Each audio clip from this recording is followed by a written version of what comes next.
Today's podcast is brought to you by Audible. Get a free audiobook download and a 30-day free trial at audibletrial.com/InGeneral. Over 180,000 titles to choose from for your iPhone, Android, Kindle, or MP3 player.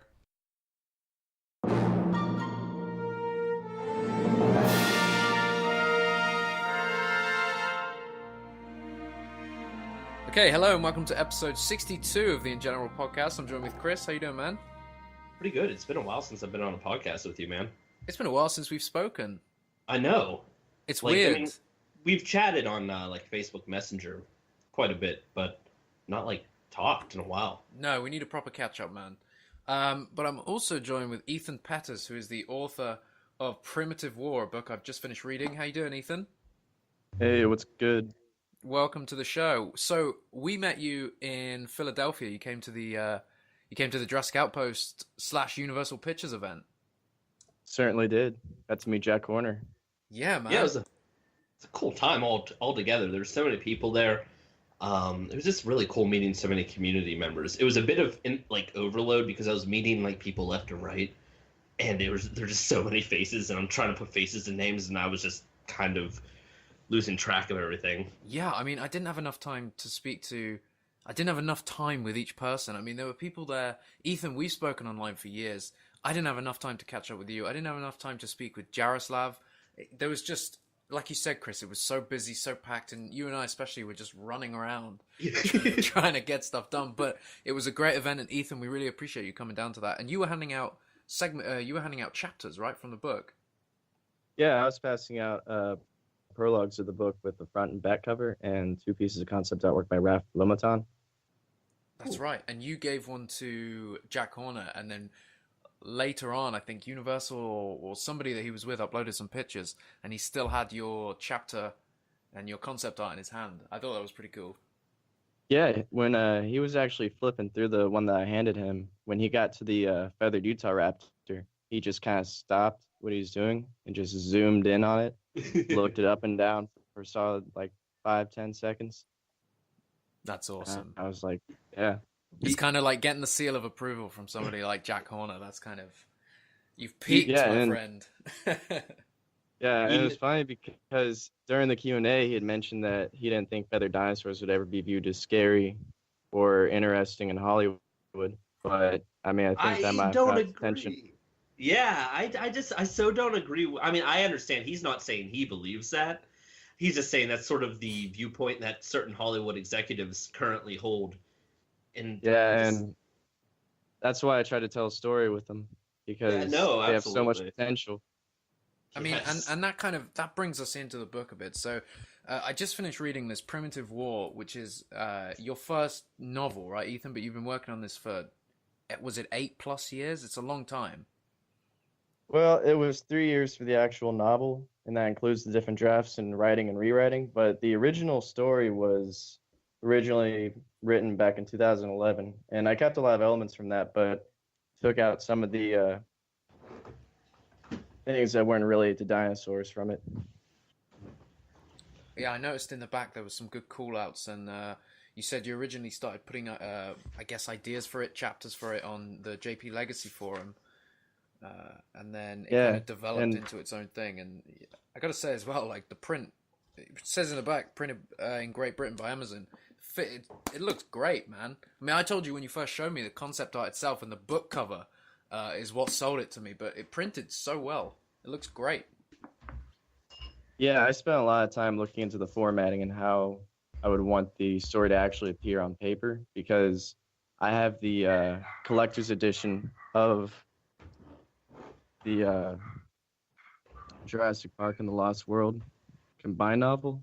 Oh yeah, and I remember Jurassic how beautiful, and how beautiful it was opening it for the first time.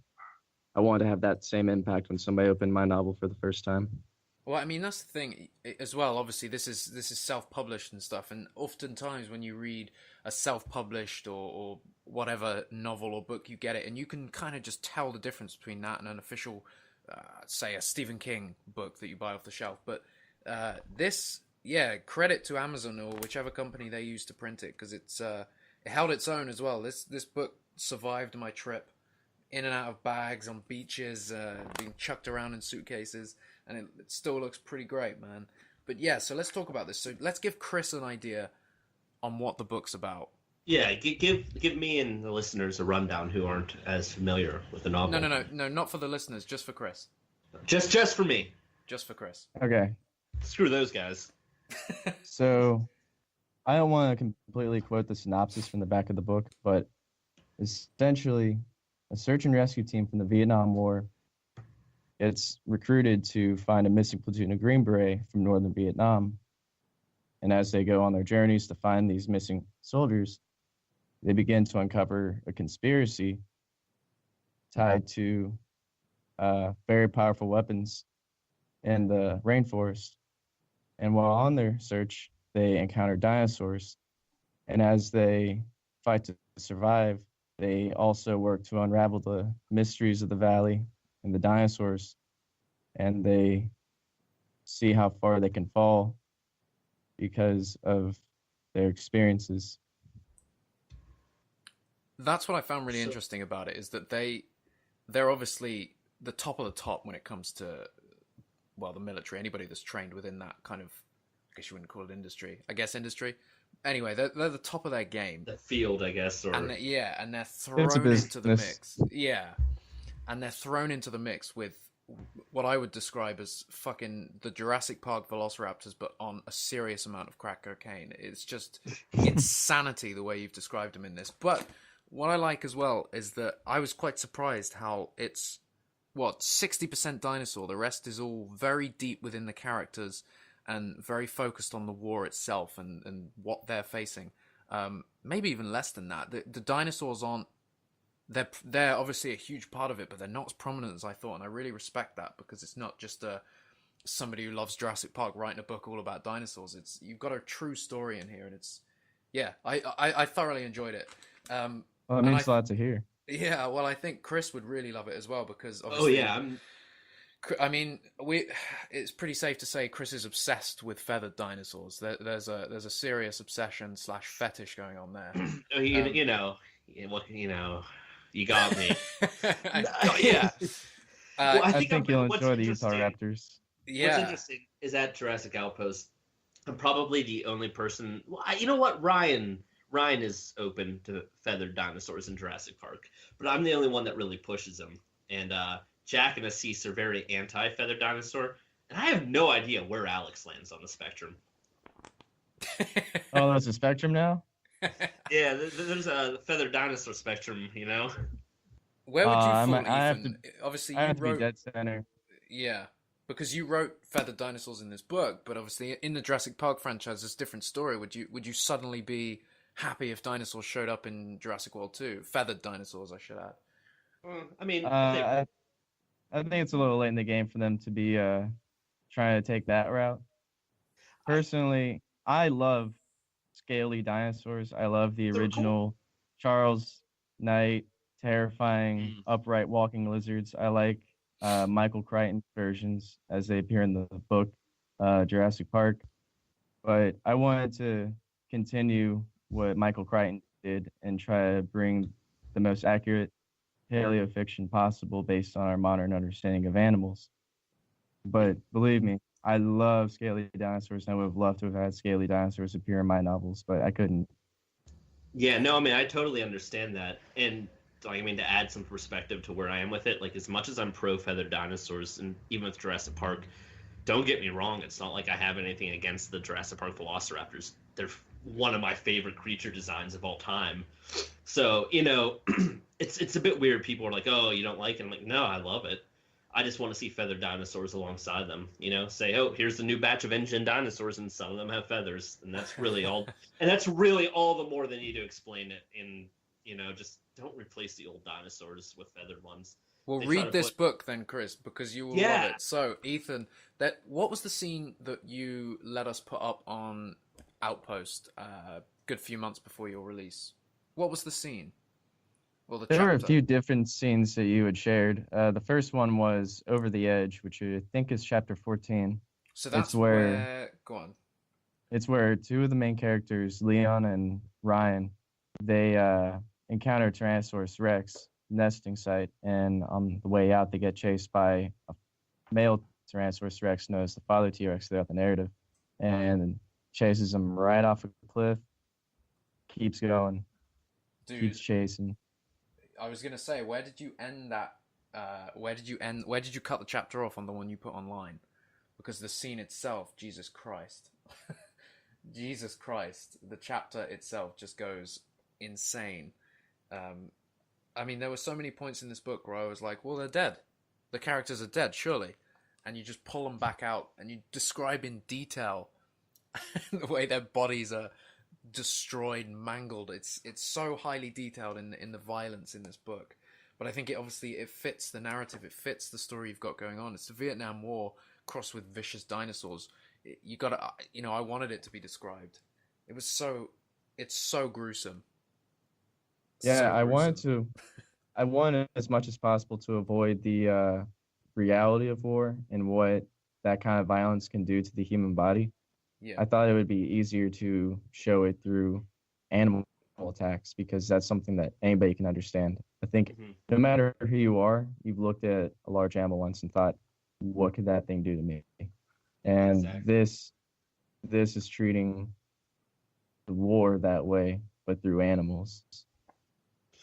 You know what? I didn't want to shy away from the gruesome imagery, and honestly, Michael Crichton got pretty dark with that baby T-Rex in The Lost World.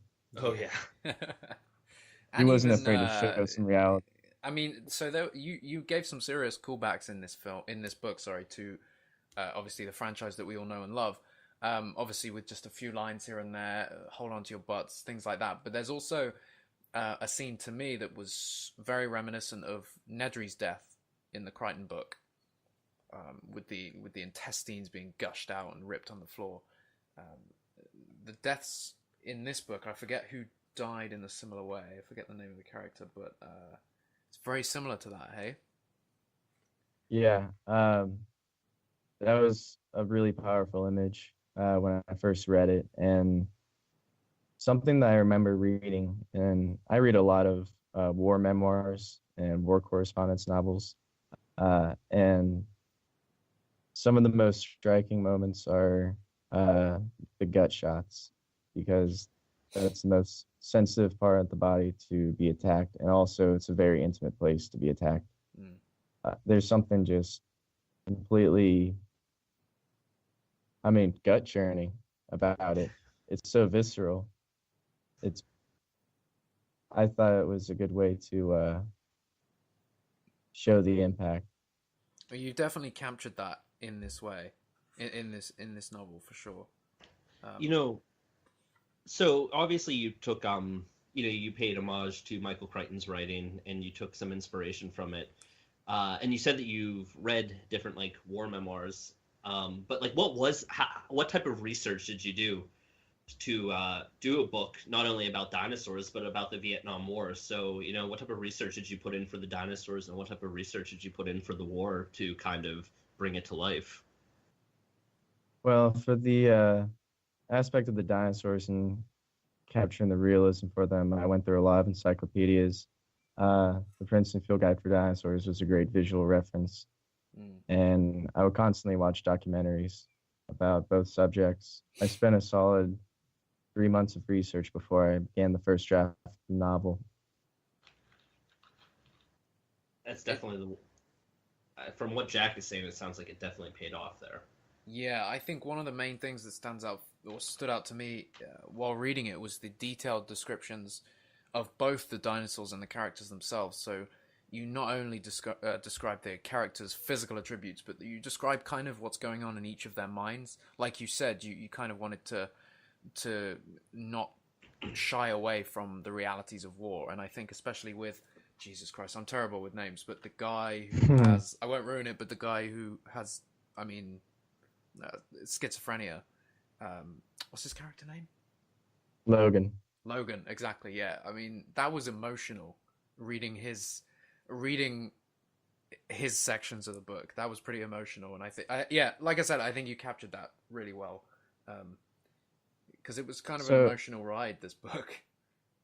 Yeah, so it's technically a sci-fi novel, but I only sought to use science fiction as a way to create a grounded reality for this kind of story to take place.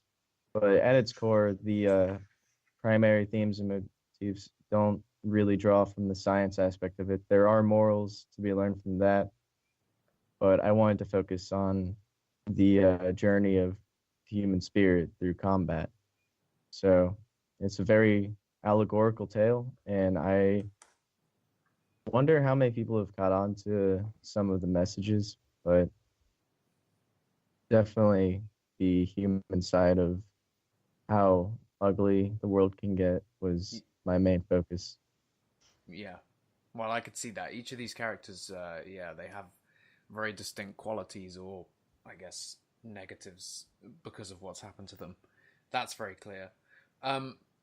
So going back to the animals that are in this novel, you bring out, again, terrible with species names, but you bring out they're kind of ancient crocodiles, prehistoric crocodile type beasts. What? Is it Caprisuchus? Boom! There you go. That scene with them. I keep saying scene, man. I'm such a film dude. That chapter or the chapters that include them is pretty goddamn.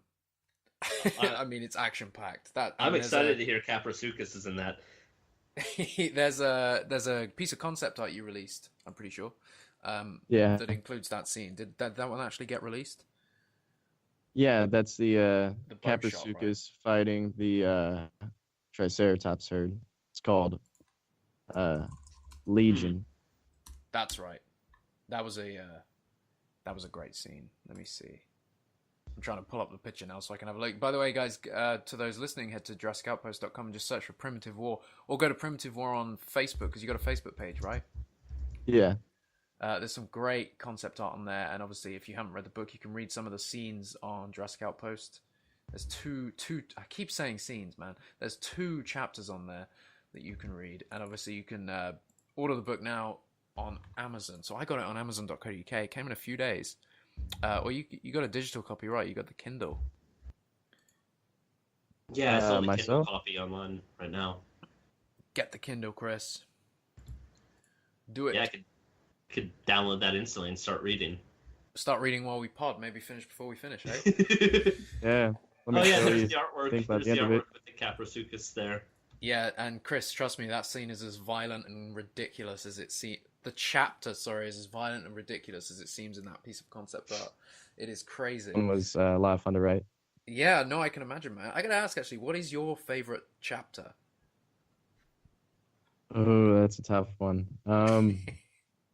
Personally, I think my favorite one to write was a chapter called Ascension, which is where the Russian characters are working their way through a large floodplain, and on the way they encounter Quetzalcoatlus. Dude, yeah, I love that bit.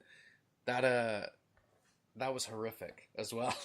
And the way you describe certain characters' deaths there is so violent. Ooh, spoilers. Nah, no one dies. What are you talking about? No, Yeah. that chapter. What chapter was that? Chapter 18, I think 19. 19. Yeah, I'm just flicking through now to grab that bit. Yeah, that was that was a great chapter. It reminded me a lot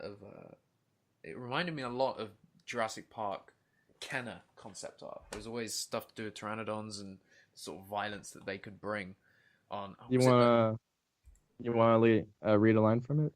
Yeah, go on. Let me chapter 19. Where are we? Just like single out a moment that stands out to you. Let me get to the bit I'm thinking of. Do you mind if I spoil? I guess it's not too much of a spoiler. There's a lot of violence in this. Yeah, there's a lot of death in it regardless, so one death won't, be a huge twist or anything. So how do you say that species? Because that's what's going to stumble me here.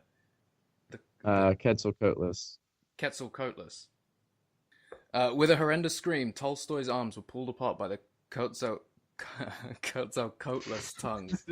They swallowed his limbs whole, then repeated the process with his legs. Tolstoy's screams dropped into a breathless wheezing. So here we go.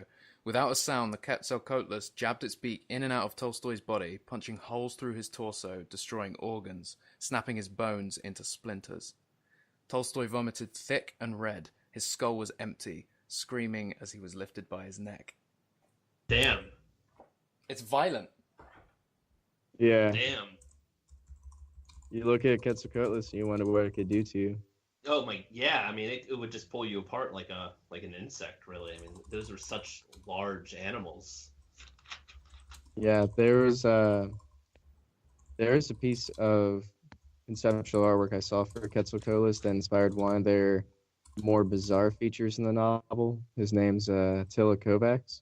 I might be pronouncing that wrong, but he created some artwork that depicted the little quilled tongues that the Quetzalcoatlus have, and that just got my mind going. I had to incorporate that, even though it isn't absolutely realistic. I mean, everybody's read all your yesterdays, so gotta have some speculation in there.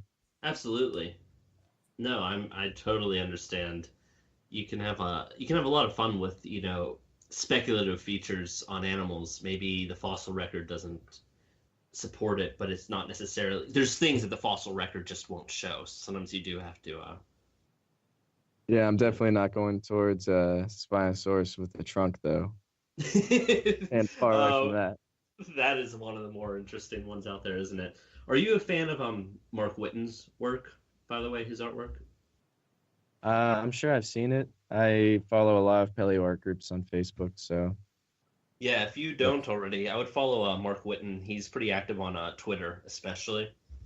And I love his style of artwork. It really captures sort of modern physiology of dinosaurs and modern accuracy, but it sort of captures that texture and look that the old school, like Charles Knight artwork, where the world just seemed a little bit more magnificent. Everything seemed a little bit more beautiful, a little bit more fantastic, but it's within the realm of reason as well. I just love his artwork so much. I'm looking at his Quetzalcoatlus Pete's right now, and I dig it a lot. Would it be okay if we talked about Raph Lomaton's art for the Primitive War series?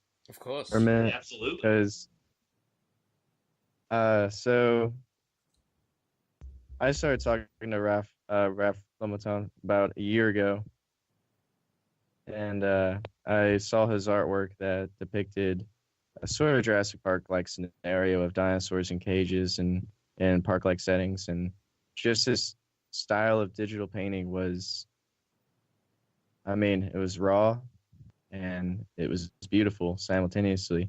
And he even did some artwork related to war. One of the earliest pieces I remember that he had done were soldiers in Vietnam, or it might have been World War II, but just the raw and emotional way that he depicted it with just broad strokes, but still clearly defined features. I had to reach out to him, and his artwork's just phenomenal. If you don't follow him on Facebook or follow his art page, you're missing out. He does all kinds of incredible stuff. So how can people find him? Just searching his name into Facebook? Yeah, his art page is Raph04art. How do you spell?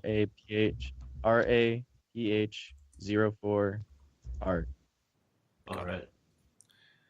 Yeah, not to do a plug mid-show, but just wanted to give him that shout out. Absolutely. Oh, I've seen some of his pieces before. Yeah, I really, really like these pieces a lot.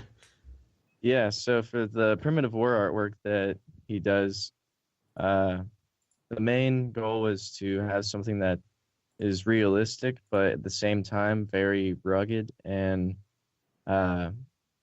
sort of emotional. So there's a lot of very vivid details throughout the artwork, and the dinosaurs are portrayed beautifully, especially the Triceratops and the Utah Raptors. They all look incredible, but he manages to do it in such a way that it feels more intense in the moment when you look at it. It feels alive and moving. Absolutely. I mean, the pieces that I've seen, Yeah, I'm familiar with a lot of his work. I don't think I ever attributed it to his name, but I'm definitely familiar with a lot of his work. I did not realize that it was. I didn't even recognize that it was his artwork that he worked with for you. It's really, really great stuff here. Really great stuff. Yeah, I've had the privilege to work with a decent amount of paleo artists, up and coming artists that I think will take the spotlight in years to come. And trying to keep that tradition going forward, because I'm going to be releasing short stories that take place between the first and second novels. So this is something I was going to ask you, Ethan. It ends. It kind of, you wrap a lot of things up, and then it ends kind of openly. The option for a sequel, a follow up, is definitely there. So you're writing number 2, or you're drafting ideas for number 2, right? Number 2 is currently in the revision phase. The general idea for the sequel was lined out about a year and a half ago, back when I was living in California. And I'd only written about 40 pages for it at that point. But as soon as I released Primitive War, I had the desire to get back to work on it. And I spent a few months redoing the entire thing, but still maintaining my sense of language for it, maintaining the landscapes I wanted to present, the emotions that I wanted to convey, and the general storyline that I wanted to pursue. So for anybody, storyline. So go ahead. I was gonna say, and storyline as in like what allegory I want to tell through it, what message I want to deliver by the end of the story. So for anybody that has read Primitive War, could you give us a little tease what the sequel may include, or at least will it be set in the same location? No, so the short story series that I'm going to be releasing before the second novel, it's going to follow what happens leading up to an event in Africa. And things in Africa get pretty crazy. The general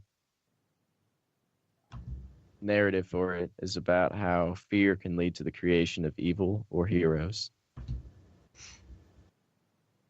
Great. And there's Carcharodontosaurus. Oh, okay, that's a cool. I love the concept of the story there, like the general ideas at play, and that's a very cool dinosaur for a dinosaur fan as well, and a great setting. Yeah, I think we've discussed many times before, Chris, about having a Jurassic set somewhere in Africa or in the African plains.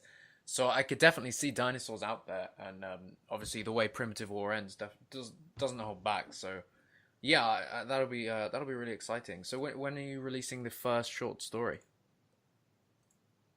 So I'm considering doing it within January, but I really want to wait until the second novel is completely finished, so that way I can just drop every short story leading up to officially publishing the novel. But at the same time, I always want to share more. I always want to put more stories in people's heads and give them more, mental imagery to chew on. Sure.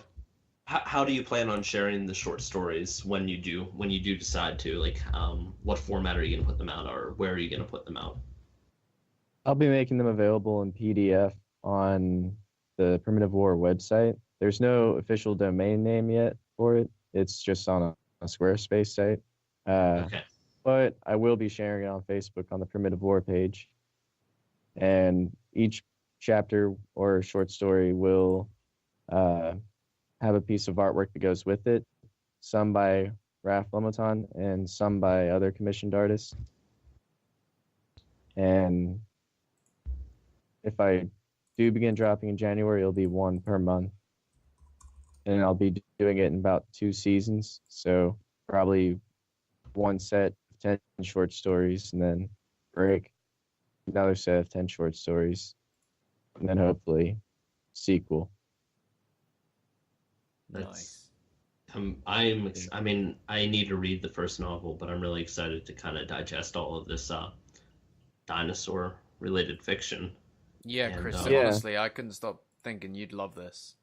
You would. Yeah, I am a little late to the party here, but I really do. I really have meant to read it. And I really should just pick it up on Kindle and just dive into it, especially because I'm currently sick, so it's like what I'm basically have been doing is either watching movies or reading. So Yeah, I feel like as well, this is something you just blitz through. it seems like Yeah, the perfect definitely thing. check it out. And leave a review when you do. Yeah, Absolutely. in fact, I left you a review on Amazon, my friend. Yeah, When I and you was said some reading. incredible things. Thank you, man. I think my favorite thing that you said was that the jungle was like its own character. Yeah, man. Oh, yeah, hang on. I pull up my review. What did I say? The jungle is its own character, elegantly described and slowly introduced. The mystery of the jungle is well. Yeah, see, that's what I mean. You describe, okay, so the characters have their own descriptions. The dinosaurs are very well detailed. I could picture what they were, especially because I'm not very clued in on the species that certainly aren't in Jurassic Park. I don't know them as well as Chris. You describe them so well, but yeah, the jungle itself, the location, the landscape, it's all so, yeah, it's its own character. Yeah, that was a huge goal. I wanted to make the jungle out to be an entity of its own, the threat that always looms in the back of the minds of those that are inside of it. Just knowing that you're in this greater organism that can easily just digest you. Yeah, and yeah, that's what's also freaky about it is that, you know, the environment they're in, this jungle, they could die there alone without the need for dinosaurs or war. And yeah, it's great. It really is. Read it, Chris. Get Yeah, on that. no, I mean I love fiction that turns the environment into an actual. It's not just it's not just a stage play. It's not just a backdrop. It's actually living and breathing in like the reality is nature, just ground, earth, trees, everything like that. It can be both something to admire and something to steer away from. It's nice Yeah. reading something that actually like kind of embraces that idea. Yeah, And I that's feel... why I'm. Okay, you go ahead. All right. So that's another reason why Africa is such a interesting setting for the sequel. I mean, the savannah is a place of desolation and also a place of just pristine beauty. Yeah. Sort of like the rainforest, but where the rainforest is a very vivid image of the life and death cycle. The savanna, the grasslands of Africa, there's a desolation about it. Mm-hmm. Just the water being sucked dry from the soil. It's both teeming with life and death. It lives on both ends of the extreme. Exactly. Yeah, absolutely. I think that's a really, really exciting premise and a really exciting setting. And I mean, I'm very curious to read the story now for the first and see, where these characters end up and what that means for a sequel, and how that all kind of goes into play. So I know that I'm definitely very excited to read this, even without the idea of a sequel. Yeah, it is a good book, and there's a lot of species in it as well. Yeah, what is the do you want to say the species count, or do you want to kind of keep that as a surprise for readers? So obviously there's Tyrannosaurus Rex and there's Utah Raptors. You have to have those two big ones in any dinosaur story. It's just not the same without it. There's also Triceratops and the Caprisuchus and Quetzalcoatlus, as mentioned before, although neither of those are dinosaurs. And there's also Deinonychus. But I think the thing is that each of the dinosaurs have their own surprises about them and their appearances and their behaviors. So I don't think it's a spoiler to say the species. Okay. Ethan, I really... Oh, you go ahead, man. Stygimoloch. That was another one. Huh. Add some cool scenes with that, actually. Relevant for a Jurassic Park fan now. Oh yeah. Yeah. Like back. I think I'm putting my money on seeing that one in the trailer in November. All right. Yeah, I don't follow Jurassic Park as much anymore, or at least I don't follow Jurassic World as much, but I'll definitely be there opening day. I think you'll like the species they have in the sequel. As a More dinosaur fan. hybrids. Well, there's at least one hybrid, but the dinosaur species that they're putting in, the real dinosaurs, quote unquote, no feathers, but they have some cool picks this time around. Yeah, it'll be fun to see. I know that they're bringing back some old classics, going for that old Lost World nostalgia. There really is a lot of true. Yeah, there's a lot that reminds me of the Lost World, with what we know of Fallen Kingdom. Ethan, just to segue, I really enjoyed reading the book, man, and honestly, good luck with it. I really hope it sells. I hope you're able to shift a number of copies, and I hope feedback you continue to get is great. If you're listening out there, do go out and read this. It's only $4 on Kindle. So if you have a Kindle, what is it? It's actually $5 on Kindle. Oh no, I told him $4. No, yeah, it's $5. It's. I mean, if you're in the UK, it's £5 as well. So, check it out. Honestly, give it a read. This is from a Jurassic fan to another fan. It really is I thoroughly enjoyed it. So with that, Ethan, what are your thoughts on Jurassic World 2? Oh, I'll definitely go see it. Always excited to see more Ian Malcolm. Ain't that the truth? Goldblum's back. But so did you like Jurassic World? I enjoyed it for what it was. I have my own opinions because I'm a huge fan of Michael Crichton, and I just wonder what he would think if he could see it. Yeah. But for sure. I still enjoyed it. The only thing I don't understand is running in high heels. It still plagues people, that. Honestly, Crichton, I think that he would probably be relieved if he saw it, considering for all the years when, he was still moderately involved with knowing where the story was going, not necessarily writing it. It was when things were just so zany and crazy with those, dino-human hybrids. I think he'd probably... Oh, yeah. I think he'd probably be like, oh, okay. They toned that absolutely. Way back. Great way to look at it. And one thing I can say for it is it kind of plays into the swashbuckling Pulp Fiction novels that he used to write under a different name. So I think he'd see something to enjoy in it. Yeah, absolutely. For sure. Yeah, like Chris said, I feel like Fallen Kingdom will make up for is definitely the wrong phrase, but I think it'll steer a lot of fans back to the franchise, or at least I really do hope it does, because Jurassic World caused a bit of a stir for some. Fallen Kingdom sounds very Crichton from what sounds Crichton, and a lot of what we've heard and seen, I think it's very Lost World, like you said earlier. I think it seems to pull a lot from the Lost World, as well as the plot, from what we can work out, seems to kind of be similar to the Lost World. It's kind of a restoration slash just kind of yeah. Well, what I'm most excited for is having John Boyega as director, because A Monster Calls is just such an incredible film. Yeah, and Monster Calls is great. Did you see The Orphanage? I did years ago. Don't really remember it too well. The Orphanage is good. I think what Bayona does well is The Orphanage is like a Spanish horror, so it's got true horror elements. Pretty scary. We need horror elements in Jurassic Park. He also did The Impossible, which is a huge disaster flick. A disaster and survival movie, and he does that really well as well. I think. And A Monster Calls is like a drama and Spielbergian almost, and Monster Calls sort of is fantastical, right? It's sad, man. And just beautifully directed, though. Yeah, I mean, his use of lighting, unparalleled. And that's that's why I'm excited that he brought his cinematographer Oscar Fora on board, because I mean the cinematography in Jurassic World it just didn't feel in place with the previous three, or at least even the Lost World. I love the cinematography of Kaminsky there. The darkness, it was very J.J. Abrams. Shadows, yeah.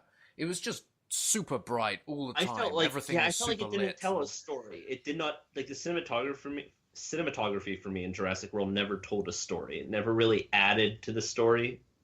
It never really added to the moments. There were a few shots I really liked, but they were mainly like the close-ups of the characters when they're framed in doorways and the Like doors were closing. Hoskins when he Yeah, steps in and he's got the map behind him, and that shot's yeah, really nice. But then all of a sudden, it's just overlit. The whole thing's so bright. Even the jungle scenes are just like bright, hot sun. It just, to me, it didn't thematically fit with the previous three. the camera motion didn't necessarily tell a story, nor did the camera framing tell a story. For me personally, But that's John Schwartzman all over. You watch any of his movies, and it's all the same. Although he did Book of Henry, and from a cinematography point of view, it's actually a pretty nicely shot film. yeah, that's what I was saying. It was a nicely shot film, a really well acted film. Colin directed the hell out of his actors in that movie. He got some great performances. So what I'm hoping for is that John Boyega brings his sense of shadow and warm light, that juxtaposition. I hope he brings that into this new Jurassic Park movie. I almost called it The Lost World. Yeah, I think a lot of people are thinking it that way. Yeah, I hope so too. That's what I'm really hoping for, is the cinematography to be more on point, and obviously story and character. But yeah, I want it to feel more like a Jurassic, and I feel like it will. Exactly. Yeah, I'm optimistic. I think it's going to light the way. Yeah. As far as Jurassic Park film goes, but if Universal Studios ever wants to give me a call for a truly dark Jurassic Park, I'm always here. Hey, that's the thing. I couldn't stop thinking during this. When it gets rebooted, man, it's gonna need some vicious descriptions of dinosaurs ripping out intestines. I'm pretty sure I know the guy. Hey, Universal, they're investing in hard R films anyhow. Maybe Universal just wants a monopoly on dinosaur films. Turn your novel into a movie, you know? Yeah. I'm actually working on that right now with an awesome team of people. We're trying to bring tension and horror back into dinosaur storytelling, but with something that's very small and very emotion driven. And that's how it always should be. Yeah. Can I give a quick shout out to some of the guys on the team? Of course. Yeah, absolutely. Yeah, so Kerr Robinson is handling the CGI, the animation. Great, we met Kerr actually. We met him at the Philly event.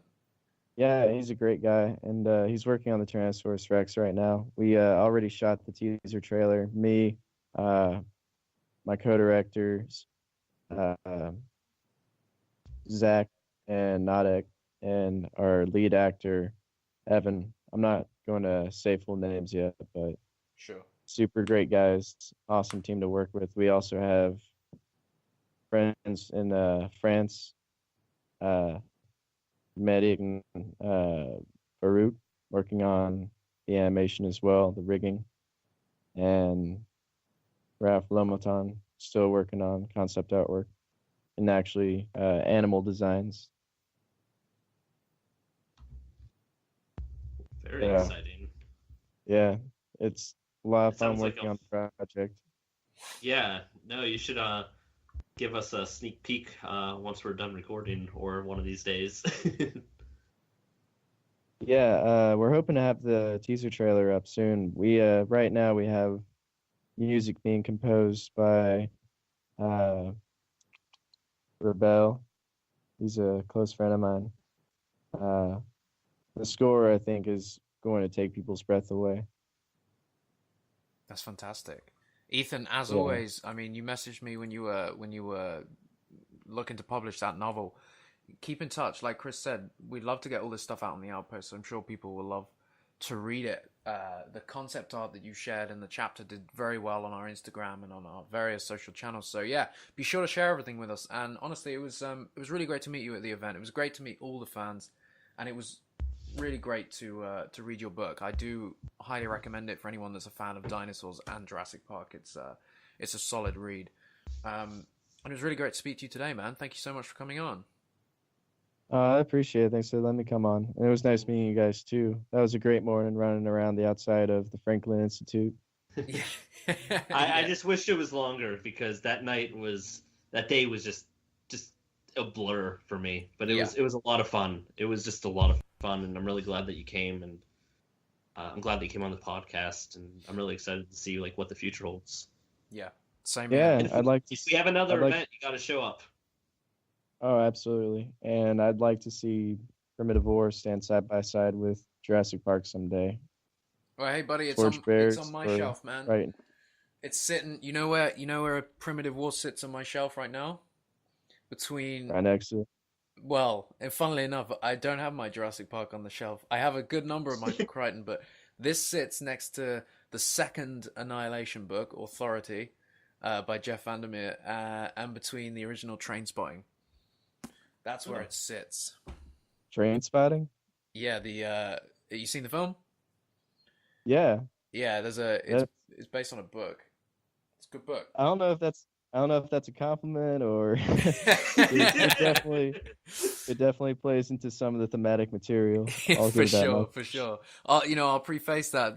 There's no order to my shelf other than at the time, what can I throw up there? But yeah, it's in between those two great novels. So yeah, it's I didn't shove this to the back. It was a good read, and I want it on my shelf. Plus, the cover art itself is fantastic. So That's the reason why I'm kind of tempted to buy the physical copy and not the digital copy. I'm like, I love holding a book in my hand, and the artwork's just beautiful. So it's definitely invest in it. It was done by an amazing artist, my friend Justin, Trevor Crowley. Did an amazing job with it.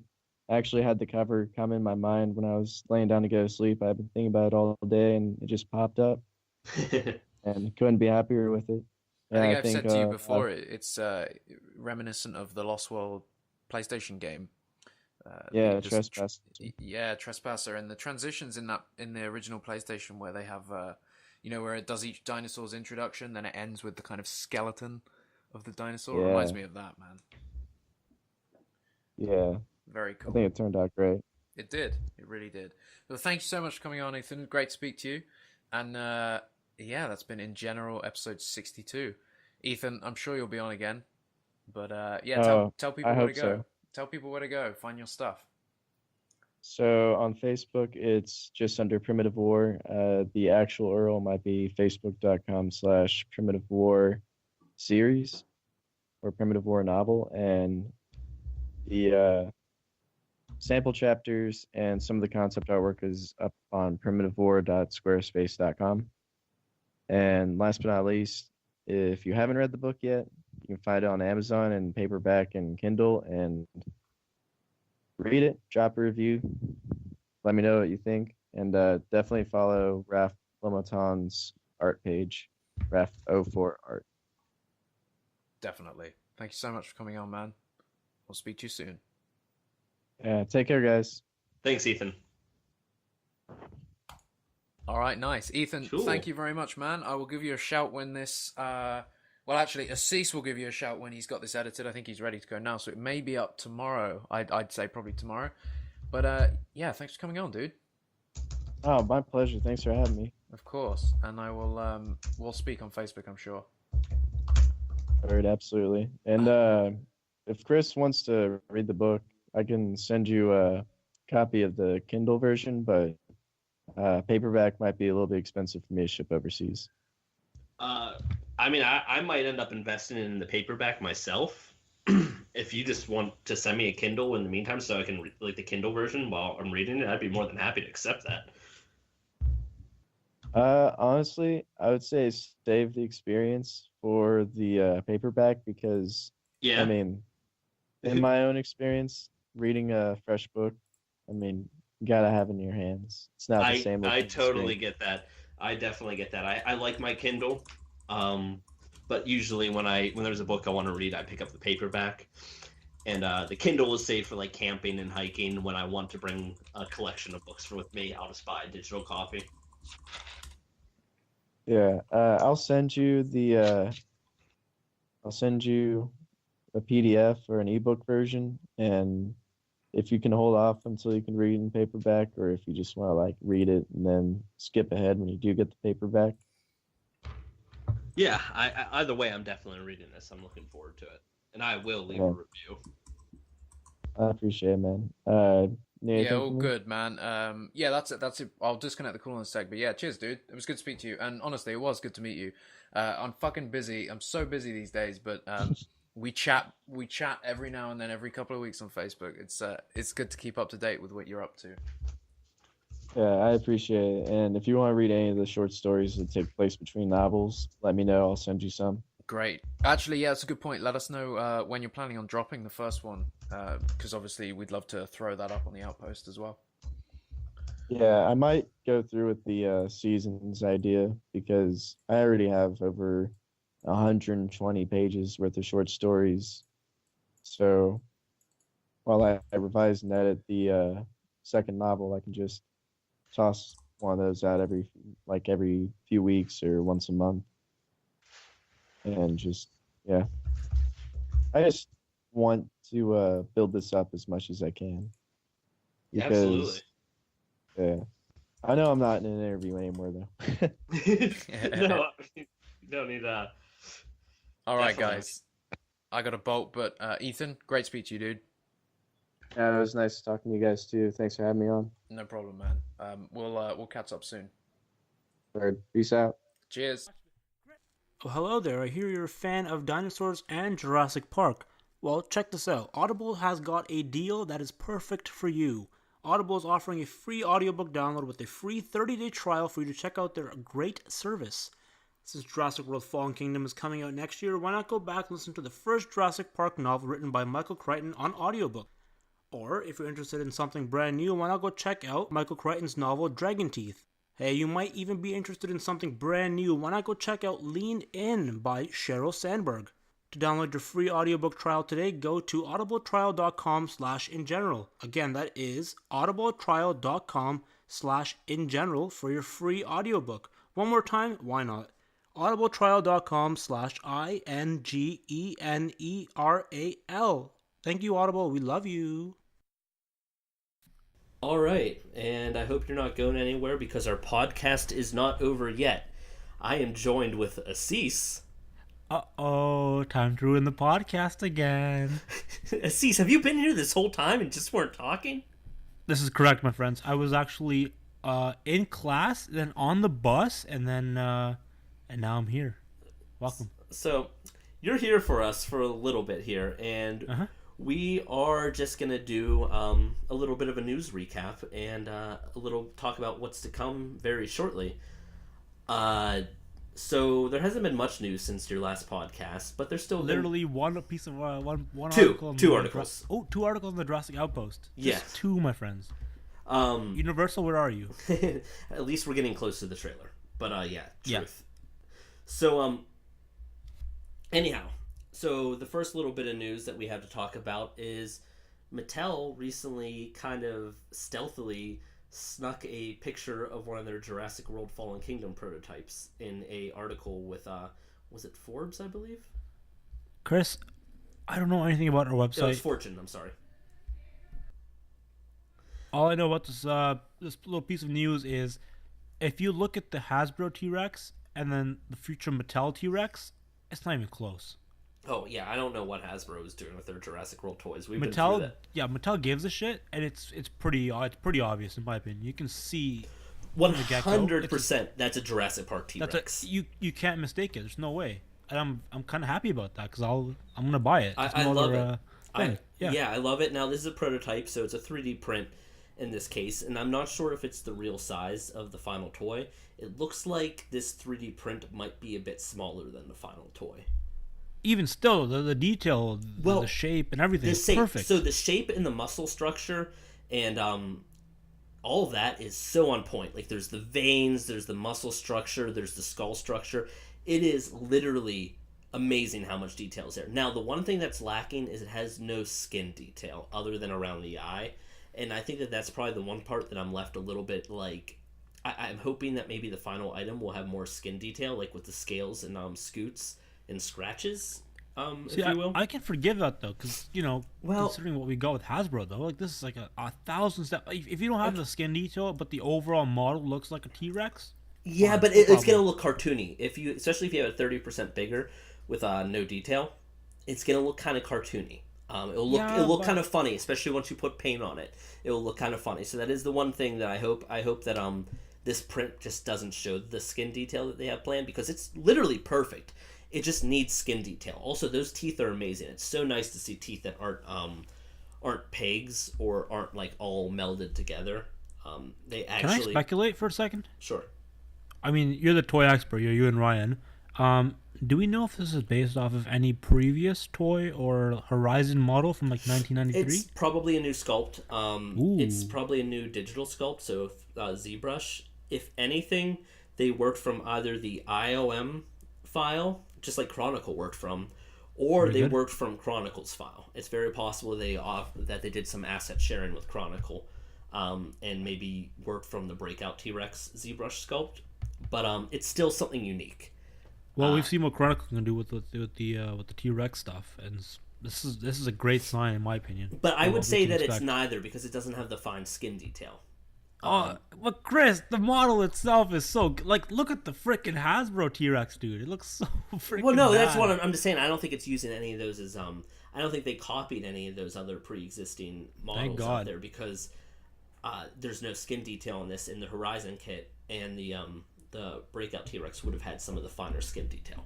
So that's why I think it's a brand new sculpt. They obviously referred to the same materials. They probably referred to the IOM sculpt. From what I can tell is they probably referred to the IOM Jurassic World T-Rex, but then they finished fleshing it out by referring to Jurassic Park and getting some of those nuances that really made the Jurassic Park T-Rex special.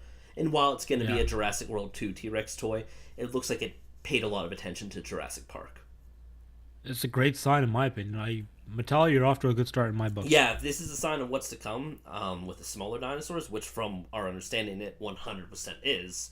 There's going to be a lot of really great stuff out there on the market. You know, I can't wait to see some of the smaller electronic stuff, the basic figures, you know, the attack packs, the Roarvors. Wait, are the Roarvors similar to the not the Basher Biter, but the electronic one from Jurassic World called? They're similar to that, but they don't have the damage from my understanding. React Attack. Yeah, they're from similar to Jurassic Park React 3. Attack Ooh, without I like the damage. those. Without the I like damage. those So a they're lot. more similar to Classic Kenner, the Classic Very Kenner nice. electronic dinosaurs, where, you know, there was like the Chasmosaurus or the Baryonyx. Sure. There's more similar to those. Listen, man, I'm on board for this. Give me what you got, man. Give me what you got. So yeah, I really hope we don't have to wait until Toy Fair 2018 to see the items in February, but I do believe we're going to have to wait that long unless there's like a leak or something like that. But Chris, is it not fair to say that Mattel has given us a better tease than Universal itself for Jurassic World 2? Yeah, absolutely. Although, I mean, it might have been a total unintentional tease. To be No honest way. with There's you. no way. It was Well- so prominent of an image, wasn't it, though? Well, no. If you look at the full image, it was kind of small. It was just sitting there on the table. It's very possible that when they knew what they were doing. They maybe knew we were gonna find out. Maybe when we put this article out about this toy, if you look lower, we have that image from Mattel's Toy Fair of Blue behind the cage. That was sitting on Instagram for a while, and as soon as we ran the article about the toy, about a few hours later, it got deleted after sitting on Instagram for a few days. So I do think that Mattel higher ups saw the picture of their Jurassic World toy and went like, "What the hell? We put that out? We did what now?" And I think maybe they didn't necessarily. Maybe the Jurassic team didn't know. I think I'm a bit of a conspiracy theorist, my friend. I think everything is planned. Everything is planned. No, definitely not. Definitely not. I don't think so. But I'm glad that it happened, nonetheless. Absolutely. I'm glad that it happened. So yeah, no, I think that we have a lot to be excited for. Only the super fans saw this anyhow. It's not painted, and it's just a T-Rex. It's not like they accidentally revealed like a new species of dinosaur in Fallen Kingdom. So I think it's like the perfect tease, to be honest with you. Remember how easily the Indominus Rex was identified by the Lego leak? Oh my god, yeah. Months before? Yeah. That was fantastic. That Lego leak happened, was it right around this time of year? In 2014? It was like late 2014, early 2015. It was fantastic. I think I was getting it was late 2014. I think I was getting dragged to see that crappy Ouija board movie. And it was right before I walked in the theater, you guys messaged chat and they're like, Chris writing an article. I'm like, I'm at the movie theater. And I saw the pictures. I was like, oh my god, what the hell? How did this happen? It had all the raptors too, the 4 different species of four different color patterns of the raptors. But why are there 4 different patterns? One of them must be fake or whatever. It's fun back then. I missed those days. Yeah, I think it was this time of year. I mean, maybe I'm wrong. I would have to look back. But anyways, I mean, it must be. Anyways, this Mattel toy is pretty cool. Let's move on to our other discovery that we just made at Jurassic Outpost, and we're currently, right now as we're recording, we're in the process of doing a article. By the time you listen to this podcast, the particle accelerator, the article is going to be up. So it's for a company. Oh shoot, let me find out the name of the company. That would be useful. The company's name is PPR Solution, and they put out their 2018 catalog. And they have Jurassic World items. They're school supplies like binders and folders and things along those lines. And if you've been following our podcast, our website, we're pretty big proponents of school, especially me. So I know I'm gonna get one of these books for my I hope my so. final little bit of university. I hope so. Getting all the girls and gals to get Yeah, these are the real. They're the. I don't know. They're the talk of the town, aren't they? Inescapable, like catnip for nerdy boys and girls. Yeah, sorry. To my defense, I am sick and Chris is on drugs. I am sick. I am out of it. So, deal with me here. So, anyways, though. These are really cool.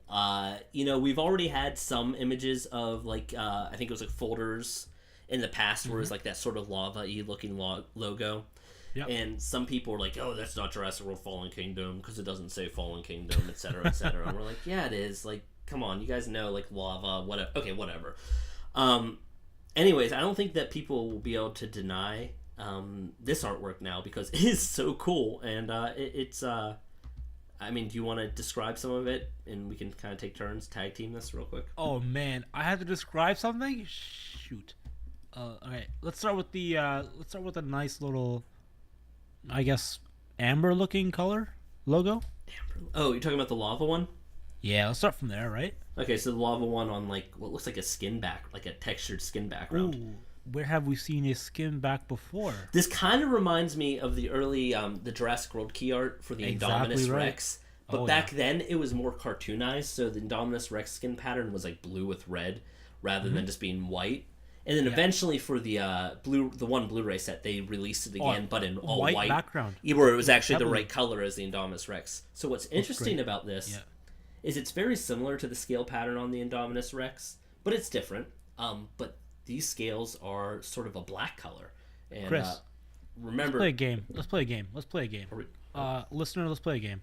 Percentage. What do you think that's the pebbly skin texture of a Indo Raptor? That's where I was going. I absolutely think this is the Indo Raptor skin. We know... So Colin Trevorrow shared an image, close-up of a dinosaur's jaws, and we saw that the skin was black, and it had Indominus Rex-like teeth and skin texture.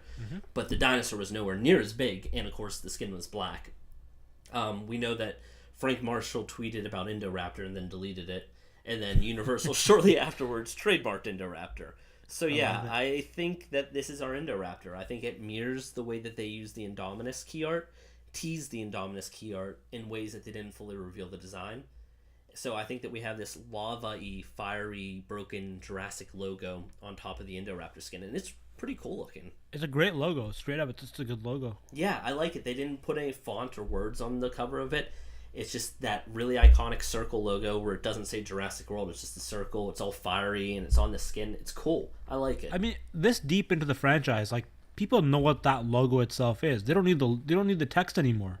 You know? Yeah, and what I like is the key art, like, it's all still for kids, 100%. But I feel like this time around, it's like if Jurassic World felt like it was targeting, like, maybe ages 3 to 7, I feel like Jurassic World 2's key art seems to be targeting, like, ages 7 to 14 or 7 to 12. Like, it's like they kind of... I would say 12 and up, honestly. Yeah, but really, out of all honesty, they might say 12 and up, but we know, like, this type of art appeals to 7-year-olds. Let's be real. I mean, it's going to appeal to us, too, though, because we're hardcore fans. Right? Yeah, I mean, it's nostalgic in a way, seeing new material and the types of things that we love.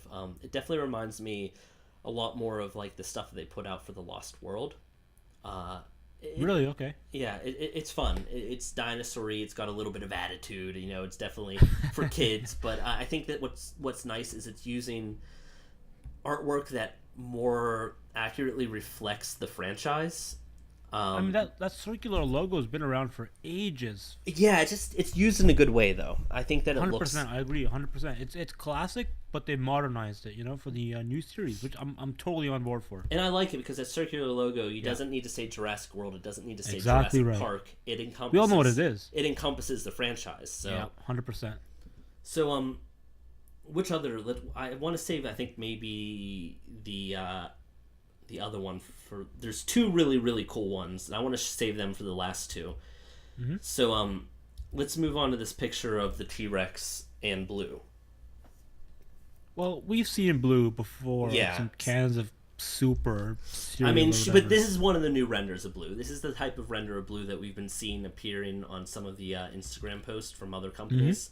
It is one of the new renders that we've seen, like in front of a volcano and things along those lines. So it's cool. Chris, I won't lie, man. This looks way more in line with the Lost World or Jurassic Park 3 Raptors. More, even more than the Jurassic World Raptors, honestly.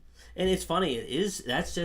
That is the same model. That is her Jurassic World model. Yeah, you're saying that, but I don't know why. Maybe it's my perception of how it's looking. Maybe it's my preconceived notions of what this movie might be. She's looking slimmer. It just really has to do with the rendering technique, whatever lens they rendered her with. So that's all I can say. So when you take a photo, even in like a 3D rendering program, you're still looking at it through an aspect ratio and a lens and a certain depth of field. So that can affect like how big her head looks like, and like the foreground will look different compared to the background in terms of sizing, depending on the type of lens. So what affects that? Is that like a director decision, or is that like a in cinematographer DOP? this case, it would be IOM, whomever rendered this model. They chose a good pose and they chose a good lens to render her at. Do we know if Glenn is the lead again for this movie? I don't. Who? Glenn McIntosh.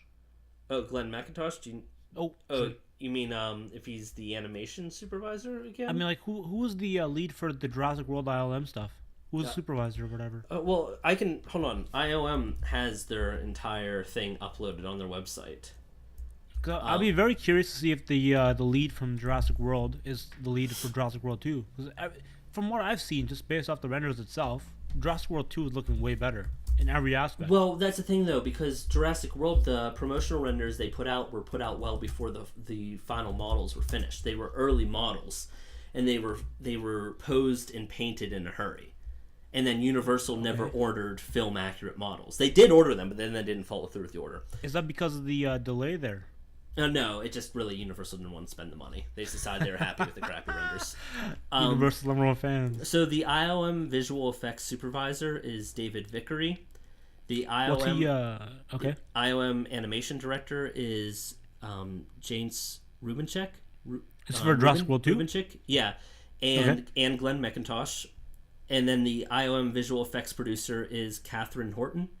And it's IOM Studios Vancouver and London leading. Ooh, Canada. Yeah, leading the Jurassic World Fallen Kingdom team. And I'm reading this straight off of IOM's website right now.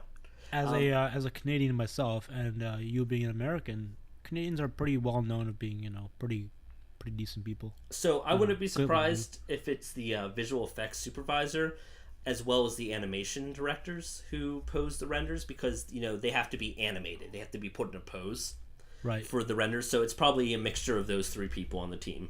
Well, they're doing a fantastic job, in my opinion. Then. Yeah, although they did fine with Jurassic World as well. It's just this is way better though, dude. But they didn't get a chance to show their film accurate renders for Jurassic World, because Universal never ordered it. No, but you're right. Anyhow, so long story short, that is Blue. Yes, that's a Fallen Kingdom render, but I really don't think her model has changed, to be honest with you. I think Chris, she looks so much skinnier. But there are shots in Jurassic World where she looks skinny, and then there are shots where she looks really plump flat and pump little like really weird. And the only thing I can think of is it's a mixture of the model looking just like people photograph different from different angles. You can have a bad photo. Right. So I think it's a mixture of that and using the right lens. I mean, if you've been following us on Twitter, Chris looks fantastic in pretty much 9 out of 10 photos. And if you follow me, my candidates look pretty good in, maybe 6 out of 10 shots. Oh, right, okay. Chris?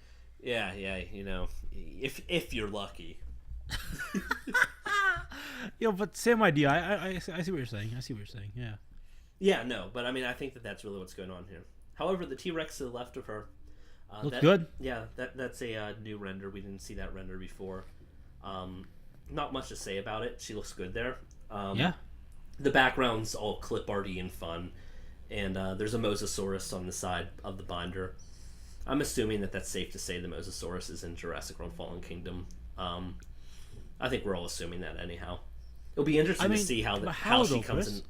Let's go. Let's dig deep into the lore, because people love the lore stuff and stuff like that. How is the Mosasaur still alive in the movie? Well, who's feeding it? So I mean, we don't really know. Like, were there other animals living in the lagoon? Like, if InGen had like a situation where there were sharks living and breeding in the lagoon, but like I would feel like the populations would get decimated pretty quickly. Instantly, yeah. Yeah, unless they had them unless they had them with like a crazy growth hormone. I don't know, but then again, every Jurassic movie... I mean, hell, maybe the movie opens with like a Free Willy type of setting where we find like a few days after Jurassic World, they go and free the Mosasaur. I honestly, man, I don't know. I'm quite curious about that myself. Right. I'd imagine that the Mosasaur, if it's involved in any sort of scene, is probably going to happen closer towards the end of Jurassic World than it is towards the start of Jurassic World 2. If that makes any sense, No. So wait, do you mean like on the timeline? You mean it would happen like closer to 2015 to the events of Jurassic World, rather than the majority of the events in Fallen Kingdom? Yeah, that's what I meant. Okay, because I was like, wait, you're saying it if the movie? I mean, it's gonna be obviously it's gonna be the start or whatever the hell, right? But it's gonna be closer towards Jurassic World's timeline than the Jurassic World 2 timeline, right? Probably. I mean, that I don't know. I honestly don't know. It makes more sense. I think it's safe to assume that if there are any Mosasaur scenes, unless they have a good reason, I guess they have to establish how she's alive, unless they just don't care. Wait, Chris, have you seen Predators 2010? Yeah. You know how Lawrence Fishburne, spoiler alert, if you know how he's living on the planet there? Yeah. What if there's a unknown worker feeding the Mosasaur?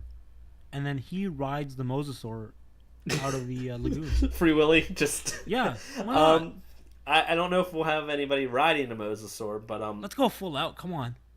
I mean, if you told me that InGen, even though the park closed, if you told me InGen were still there running skeleton operations, like for whatever reason, I'd believe it. I mean, they're assets, right? They don't want them to die. They gotta feed them. Exactly. They'll feed them and basically keep things running at a bare minimum. Like that could make sense to me. We'll have to wait and see. I'm really curious about that myself. I really don't know. Yep. But yeah, it's cool artwork. Then the other one, that raptor render is one of the older raptor renders, but it's got an instinct to hunt, and there's like this fiery red behind the velociraptor and a helicopter behind her. You said, it kind of looks like Charlie's render. Yeah. I don't think that's anything to read into. I think. Wait. That's. I have that raptor on my shirt. Remember the shirts we got from Universal? Okay. On the black shirt I wore in Philadelphia, I have that exact model on my shirt. Yeah, but not the rest of it. And so that's like some new... the rest of it, obviously not. Yeah. I think they're just recycling that key art because she's like sort of in like a 2 or 3 tone color format anyways, so it's like it's a velociraptor with instinct to hunt. Yeah, pretty much. Like, I mean, the casual audience is not gonna know who that raptor is anyways, right? It would be kind of funny if they just pose that raptor like the other model, and if we do a overlay, it turns out it's a new model. And maybe that's just like a wild velociraptor, like not blue. Like maybe it's just a new raptor render. Chris, I swear to God, don't even mention wild raptors because I'm gonna get real sad because I want to see. I want to see them, and I just don't think we're seeing them. But I do. I know it's why I'm so fucking sad. I want to see some wild raptors. Shit. By the way, if you notice in some of these, the Jurassic World logo to indicate them in the catalog is the Fallen Kingdom logo. It just doesn't say Fallen Kingdom. It just says Jurassic World. I think that's kind of cool. We mentioned that in the previous podcast, like how Star Wars is doing the Last Jedi stuff. Just in case, Yeah, exactly. It's a good idea. Yeah. So the most telling piece of key art in it's a binder that they're selling. It's really cool. Fantastic. Is the Escape the Island one? Which, we're gonna go there first. Okay. Yeah. I figured that we could end on the more teasy one. Oh, sure. This is a great image. Yeah, so I'm still looking at it. Right, I'm trying to analyze it in this horrible quality, but I know I'm trying to find out if the images are available in the PDF at a higher oh resolution. no, wait, Chris, these images we've seen these images already though. So that Rex is on the nuggets. That Rex was on the chicken nuggets. Same with the Triceratops. I the don't Trike know. is on the catalogs. Yeah, I don't know if the Stegosaurus was. Those are new Stegosaurus renders, but what's yeah, really you can talk cool. about the one on the left. So it says escape the island, and it's sort of gritty looking. The T-Rex is running, all the dinosaurs are running, and the volcano's behind them, and all the lava's spewing, and all the dinosaurs are running and sort of like roaring or screaming and flying away towards the front of the view. And it's pretty dark. And on the side binder, there's just like some 2D stencil art with like some weathering effects. Sort of. If you listen to my my solo episode of the InGeneral podcast, the episode before this one, I had some ideas about the final shot of Nublar. Because I think we can pretty much say that Nublar's volcano is going to explode, right? Yeah. I mean, the key art I mean, literally it's pretty fucking obvious. They're literally putting it on all the early artwork of the volcano erupting. So yeah, I'm pretty sure we're gonna see some lava flow even in the trailer. Like I don't think they're gonna try to be like, will it erupt? I think they're gonna be like, this volcano it's is gonna erupt. Like I think the eruption isn't the climax. I think it's a thing that happens. No. I think it's a thing that happens during like a good majority of the run of the movie. Like I think whatever's going on, I think the eruption is part of the events that are playing into everything. But Chris, what makes our human characters want to save these dinosaurs though? Well, I mean, like why save them? Why? Why not? We have all the DNA. Well, if dinosaurs aren't allowed to be cloned anymore, but also it really comes down to ethics. That's like saying we have DNA for animals on the Galapagos Islands, and then it turns out they're gonna be firebombed, and it's like, yeah, we don't need to save those individual animals. We'll just clone them eventually. It's like, no, it's saving their individual lives, and it's a certain response. And Colin has told us why. Why? Mankind's responsibility to their creations. The creations that have killed so many humans. Animal rights. It doesn't. Do you no, say? But do you no, say but that Hoskins and Ludlow. I'm on their side. Am I a bad guy for saying if we've created the animals, they have no rights? Yeah, that is. Why? I'm on Hoskins and Ludlow's side. We've created them. That doesn't matter. They're still living animals. Can you really? Yeah, but we made them. They're not really animals. But they are. They're a living creature. Anything with a living creature with feelings, emotion, with brain activity, it whether or not you want to call it a soul or just life, you have a certain responsibility to ethically care for that. But they don't have rights. We've made them. Like if I like we've made an iPhone or an iPad. If I destroy my iPhone or iPad, I don't care.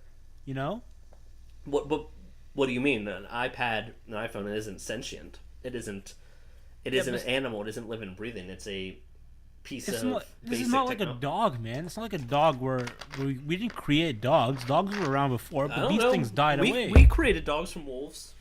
No, that's breeding. That's just like selective breeding. Dogs didn't go away though. Like dinosaurs died off, and then we brought them back. I'm not saying that bringing them back is smart. But they're living animals. I mean, no, but what we've brought back is a technology, though. In my opinion, they're not animals. They're technology. No, they're not. There's technology that went into them. They are animals. I don't think so. That's man. like saying I've never thought. That's like saying when people clone their dogs, which people do, that those cloned dogs aren't a real dog. That's different still, though, How? Chris. These aren't dinosaurs. These are it doesn't matter. Genetic hybrids. They're like they're an animal. Manufactured. It doesn't matter how you made them. The only thing that matters is the end result. You have a living creature that thinks, that feels, that breathes, that feels pain, that feels hunger. They were created on a manufacturing line. But they're not robots. You're looking at them as animals. robots. They're not like. They're raised in artificial. Well, okay. Stop right there. What about the second generation, the ones that are breeding in the wild? They're no longer created by humans. These animals, these man-created animals, created. They're not dinosaurs, though. We still made them. They are dinosaurs. They're progeny of something we've created. Ownership doesn't entitle. When you own something, that doesn't mean you can necessarily do what you want to it. See, this is ownership comes with restriction, and ownership comes with a certain level of ethical responsibility. And no matter what you own, there are things that you own right now, but it doesn't mean you can do anything you want to it or anything you want with it. Sure, why not? If we've created the animal, All right. If they're literally a patented organism, like they belong to this one company, we can do whatever we want. It's their technology. All right. Let's say I own a real small settlement of land, mile square of land, but I own it. I own my mile square of land sure. in the suburbs. I create my own Gatling gun, and I decide I want to shoot it on my land. So I build my own target range, and I go nuts with it.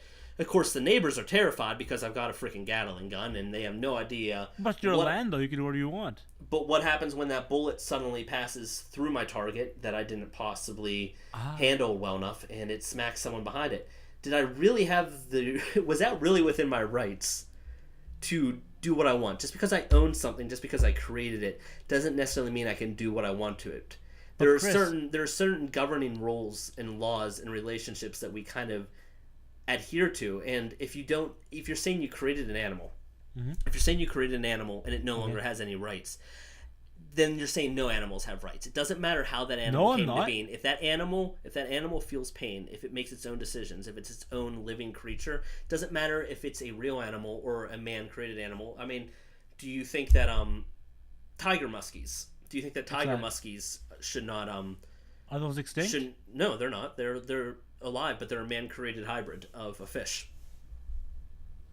Well, Chris, dinosaurs are a very different situation, my friend. They're not, though. They're an animal. They're an animal. Man. That doesn't matter. No. I'm not saying that they should be legal to be created. No, I'm saying why it's save smart them? to save them. Why I'm not save saying them? it's smart to save them. It's an issue. But they're an issue. They've killed people. Let them die off on the island. They don't belong in this ecosystem, anyways. I agree they don't. I agree that they don't belong in the ecosystem. I agree that bringing them back was a bad idea. I agree that they would wreak havoc on the ecosystem. Exactly. I don't agree. If InGen has the right to the animals, let them die. I don't necessarily what agree right do you that have InGen. To save them? I didn't say that I have the right to save them, but I'm maybe saying whoever wants to save them. The ethical responsibility. Isn't that the truth? They're not real animals. But they are. They're not though. They're what monsters. Is your definition? They're not. Alan Grant said they're monsters. Alan Grant's a fucking idiot. How dare you? Jurassic Park 3 has horrible writing. How dare you? No, really what it comes down to is JP3 has horrible writing and is antithetical to the whole Jurassic Park franchise. But Chris, nonetheless, that doesn't matter. I'm saying... I wouldn't say... Okay, if you told me I learned everything I knew about dinosaurs from the dinosaurs of Jurassic Park, pretending Jurassic Park was real, I would say you really didn't learn about dinosaurs. You learned about modern recreations of dinosaurs. They're essentially cousins of dinosaurs. You can learn a lot about them. But that T-Rex, you got to look at it as an alternate species of T-Rex. That Velociraptor, you got to look at it as an alternate species of Velociraptor, because the situation in which they were created them in a different... They're mainly just like genetic aberrations that actually occur in nature. You know, you have Deinonychus, Velociraptor, Utahraptor, etc., Dromaeosaurus, Pyroraptor, etc., etc. You have all these different forms of raptors. Jurassic Park Velociraptor is just another version of that. Now, was it custom crafted, possibly? 100%. Sure. Jurassic World says so, at least. Who says that? Yeah. And that's canon. But that doesn't mean that it's not an animal. Now, does that mean it's not a real Velociraptor? Absolutely. Does that mean it's not a real animal? No. Those are two very different lines of logic there that are kind of dictating that. But you can say it's not a real monster. It's not a what's a monster? Well, it's not natural. Is a liger a monster? Yes. Well, that's different. That's not a humanly made animal. It's a genetic hybrid based off nature. But humans made that happen. Okay, but that's still possible. Dinosaurs, they can't happen, you know? Yeah, we don't really segued. I love the fact that we still have one more piece of artwork to talk about. But that doesn't matter. Keep this going. This is fantastic. But really what it comes down to, it doesn't matter how life was created. If it's life, it's life. Do you have more ownership over an animal you created in a test lab or bred in a test lab? Sure. Absolutely. You absolutely do have a certain more... Now, ethically, is there an ethical, maybe, breach of conduct there? Yeah, but is it still within your rights to maybe... you can't just go to a wild herd of deer and say... Well, I just grabbed this deer. It's now mine. I brought it to a lab, and I'm going to do what I want to it. No. But if you actually legally purchased a deer, and you bred it for, you follow the things. Yes, then you have a certain level of ownership. But would you say that company was within their ethical rights to do whatever they wanted to? That animal. If they wanted to keep that animal alive and flay a piece of skin off of it, keep it in shackles and flay a small piece of skin off of it every day for an entire year until the animal had no original skin left. And then afterwards they decide, okay, now let's cut off these limbs slowly, but just ever so slowly so the animal doesn't bleed out. It keeps it alive in a constant state of pain. Does that company have the rights to do that? Absolutely. If they created animal, they do. Dude, dinosaurs have died. They're gone. There's no more dinosaurs. Let me take this another level. InGen brought them back. Whatever InGen wants to do with the dinosaurs, it's allowed. Absolutely no matter not. They have ownership over it, and I totally understand that InGen has a certain level. I'm not saying that InGen shouldn't be allowed to say, you know what, this volcano is going to erupt. Let's just let it be done with. Why not? But I understand that. I'm torn. Like, if something like that were real, I would feel the need to save the animals, and I would also feel the need to say these animals should have never been created and they pose a huge threat to the ecosystem. So what do you do? I think we just cracked Jurassic World 2, though. You're in a moral dilemma. You feel they're living animals. They're living animals that deserve to live and breathe. They didn't choose to come into this world, but they are here. Chris, they are here. They didn't choose. They didn't choose to be made. Listen to me, man. Listen to me. I think we fucking figured out Jurassic World 2. I think we literally have. Like, there's two opposing points, right? The guys who feel obliged to save the dinosaurs, like Owen, right? The InGen employee who wants to save the dinosaurs. And we have Ian and Malcolm, who says, fuck it, let them die, right? I think this is the crux of the entire story. I think it is. I do imagine so. And, like, that's the thing. Like, on a logical level, I agree with Malcolm. I agree with Malcolm. On an emotional level, though, I believe... You with Owen. I assuming, Owen's totally gonna be saving the dinosaurs. Of course. Yeah, and on an emotional level, I do agree. I think there's a gray area. I think it's like creating these animals was a stupid decision. 100%. And bringing them to mainland is a horrible decision. Yet, necessarily condemning them to a horrible death when they didn't choose to be created isn't necessarily right. Ethically, it's not right. Maybe it's the only logical thing to do because the repercussions are the smallest, but isn't that necessarily a responsibility, is to live with your mistakes and then you have to ethically, maybe an ethical code was breached by bringing these animals back to life, but it was breached. And at that point, don't you have to deal with the situation that you're in, and find a way maybe to sterilize each of the dinosaurs, make sure they never breed, make sure they're given a happy, healthy life to live out till they die of old age. Well, it's what Hammond wanted, right? Or euthanized humanely. I mean, this is. I mean, because if you have a volcanic eruption, what's going to kill them? Most of them, it wouldn't be the lava. It would be the smoke. It would be the fumes. It would be the heat. Chris, is that not nature's rebelling against what we've created? That is nature rebelling against the monsters we've made. It is, but imagine what if now what if we say, hey, it turns out we're the reason why that volcano is erupting also. But Chris, that's not. And I don't know. Man. I don't know if that's actually a plot line. That's just me hoping that there's a reason why the volcano is conveniently erupting after the park closed. But Chris, this was a fantastic discussion. I think it was fantastic. But I mean, and I think another way, I think that you would change your tone a little bit. Cavemen, Neanderthals, Cro-Magnons. No, okay. I'm serious. Okay, no, go ahead. Their DNA is unique from ours, but yet they were very man. They're very much. I don't know enough to fight you on this. They're very, they're different, but they're our ancestors, and they're very similar to us in a lot of ways. They're extinct. What if we were to clone them? Now they are intelligent creatures. Own them then. So we could do whatever you want. You have a little Cro-Magnon child or a little Neanderthal child, but you know what? You can slowly remove their spinal column day by day because we own them. You can do whatever you want. They have the cognizant ability of.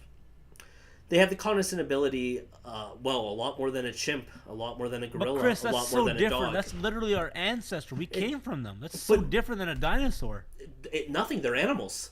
It's either the animals or they're not. No, but they're our animals. It doesn't matter if they're. But that doesn't matter. That's so much different than doesn't dinosaur matter. Man. If you're gonna say created life has no rights or isn't real, then it goes across the board.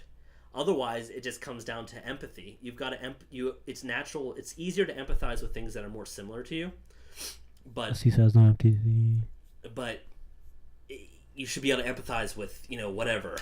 And I think that ultimately it's either created humans in a lab have no rights, or everything created in a lab has rights. That doesn't necessarily mean they have the same rights. I'm not saying that ethically that's right, but it doesn't necessarily mean they have the same rights, but that means that there is a certain ethical responsibility to treat life as life. And I'm not saying... That is the point of this movie, I think. That's the point of the movie. I mean, we don't know shit, but that's what I think, because it's going to be, Owen, Claire, and all those fun guys versus literally Malcolm, because Malcolm has seen why these things shouldn't exist. Oh, and logically, I totally agree with Malcolm. If you had a breeding population of dinosaurs... You can't have that happen. That infiltrated ecosystems, it could... You have to have them die. The effects would be horrible. I totally He said it in the that. first movie, nature selected them for extinction. Yes. Now, the problem is, though, now they've been on this world for 25 plus years, living, breathing, eating, breeding... But Chris, guess what? Nature has selected them again for extinction with the Nublar volcano. Well, I don't know. And we're intervening. We can't just intervene. That's not our place to intervene with nature. That's the entire point of this movie, I think. But when you have the ability to intervene with nature, especially when... Doesn't mean you should, though. But we're the only reason why they're shackled to Isla Nublar as well. But the only reason they exist when they shouldn't exist anyways. But their shackles exist. Their shackles, their prison only exists because of us as well. So but Chris, they're back into life. Nature killed them off. If they were truly given a chance, a fair shake at life again, they wouldn't be shackled to one island. So once again, that comes down to the ethical dilemma. No, but there's two islands though. This isn't that they're in the wild and it turns out that their breeding population isn't strong enough. That they're having stillborn eggs. The eggs aren't fertilized, so it's just they die out naturally. That I would say let it play its course. This isn't an ethical and clean euthanization of the animals, which again is pretty dark. But I think if you wanted to talk about eradicating the dinosaurs, I think that would be the most humane way to handle it. This is a really imprisoning these animals on a small island that is just going to become hell on earth. That's especially after you created them, you raised them, and now you've abandoned them. I don't think you have that ethical right to just abandon them when the going gets tough. Well, I mean, this has probably been our best ever discussion, conversation / debate / argument on this entire podcast. And I think we should end this debate by going on to our next our final image. So this really went off. This went off, man. No, Chris, this is fantastic though. I mean, this is the point of the movie though. It has to be. So yeah, no, I'm there with you.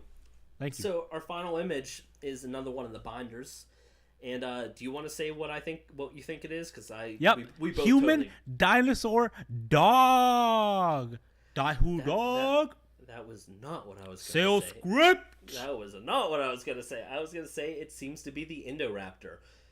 Sure. You have this picture of this claw, the sort of raptor-like hand, but with a small fourth digit. Like the Indominus Rex. Like the Indominus Rex, where it's like a small, sort of like thumb-like digit. And then you have the eye behind it. It's all in red, and it's in a cage, and its hands reach out of the cage. And on the side, there looks to be all this like genetic information. It kind of reminds me of the data spreadsheets from like Jurassic World, where like they have all the DNA information. So this is definitely the Indo Raptor. It's a tease. All you see is a hand and an eye, and that definitely goes along with it because all the other dinosaurs are front and center, and this one's hidden from you. Chris, you're wrong. What? I'm wrong. It's not an Indo Raptor. No, it's an Indo Raptor, but it has some human DNA. There's just literally no way they're going with human hybrids. I'm telling you. Did you listen to our podcast with Colin Trevorrow? No, I didn't. But think back to because he totally is like, yeah, that stuff's not for me. No, but think back. This is not his franchise. It's Steven Spielberg's. Not anymore. Well, Steven Spielberg gets final approval, but he's not the one pushing the ideas anymore. No. Don't forget. Die. You dogs. Not happening. thank God it's not happening. But anyway, so this is really exciting because this is our first tease at the Indo Raptor. For key aside art. from the Twitter images. Yeah, but it totally fits in line with it because it's like a tease. It's like. Oh yeah, this is a proper tease. Like we don't know what we don't know what that is. It's like a creepy hand, a creepy eye. Exactly. I mean, we have a name, but that still doesn't really. We can extrapolate from the name what we think it is, but we really don't know what it really is. On the side of it, there's a really unique looking dinosaur head. Ryan and I were talking about it. How it sort of looks like a monitor lizard or a eel. I can't tell if it's the mosasaur face or if it's something else. It almost looks like Carcharodontosaurus like. You mean that little bad guy from Operation Genesis, the one that killed the Spinosaurus and all the other T-Rexes and stuff? I don't even remember that from the game, but yeah, I know that it was in the game. Yeah, he's the yellow bastard. Yeah, it kind of has that head shape, doesn't it? Or maybe it's the Indoraptor's head. I don't know, but do you see that on the left? If it is the Indoraptor's head, it's very different because it doesn't look like a raptor and it doesn't look like an Indominus. It looks like a yeah, like you said, like an eel, like a lame, maybe a mosasaur even. Yeah, but the more I look at it, the thing that I think is its eye, I'm not sure. Behind it might be its eye, and if that's the case, it's sort of got a sloping head.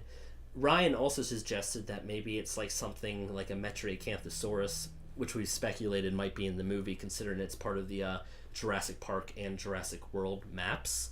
Mm-hmm. It's been on the species list, we've just never seen it, and that sort of fits the face profile of what I could see a Jurassic Park interpretation looking like. I mean, that's pretty random though, isn't it though? Yeah, on the side of the on the Indoraptor one, I don't know, but then again, the T-Rex binder has a mosasaur on the side of it, so I don't know. I mean, like, I don't know, man. I don't know what to say other than, die dogs. But it's okay, don't worry about it. But yeah, so I mean, I'm really excited by all this artwork. I really want to see that trailer in November. But one other exciting bit while we close this off, and it is time to close this off. We ran longer than we expected. I mean, we had to after that debate. Yeah, is this Saturday at I believe 5 p.m. in the UK time, which should be 12 p.m. EST. Frontier Developments has Frontier Fest. And they are showing off, they have a panel for Jurassic World Evolution.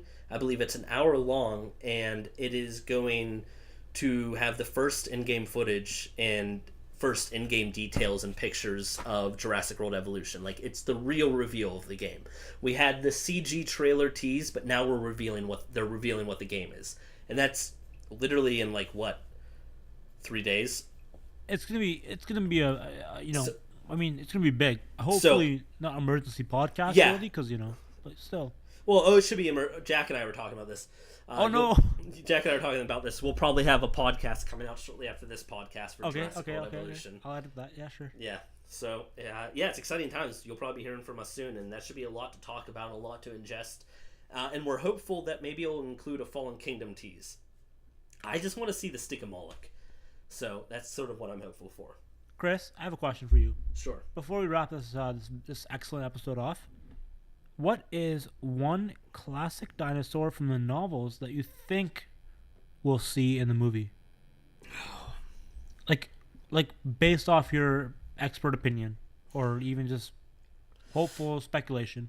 I mean, I think the biggest dinosaur that was in the novels that didn't get featured, the biggest, most impactful dinosaur that was in the novels that didn't get featured in the movies yet would be the Carnotaurus.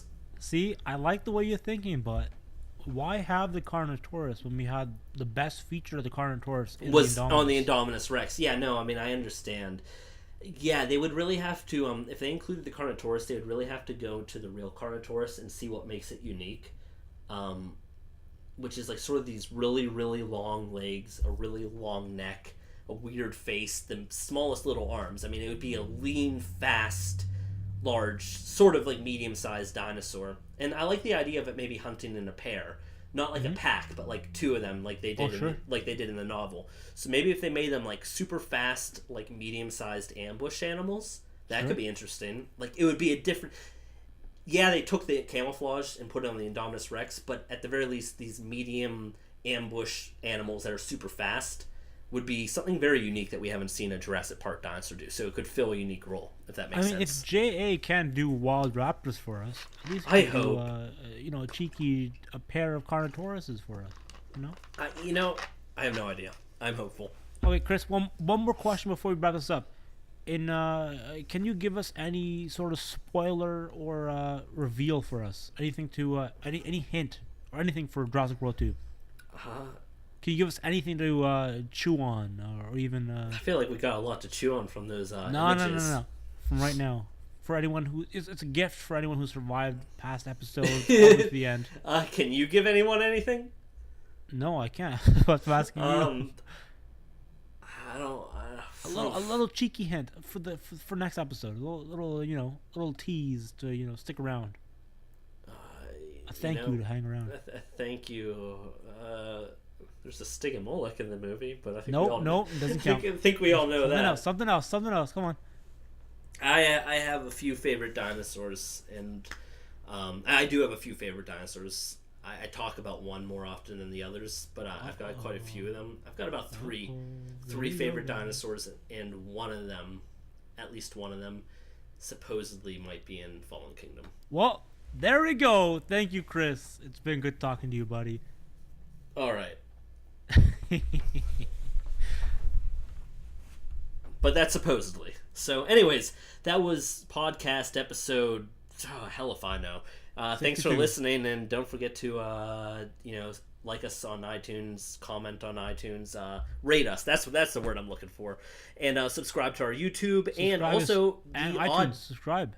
And the Audacity free trial. Do not miss out on it because it helps us out and it's great for you. So keep it going. Audible.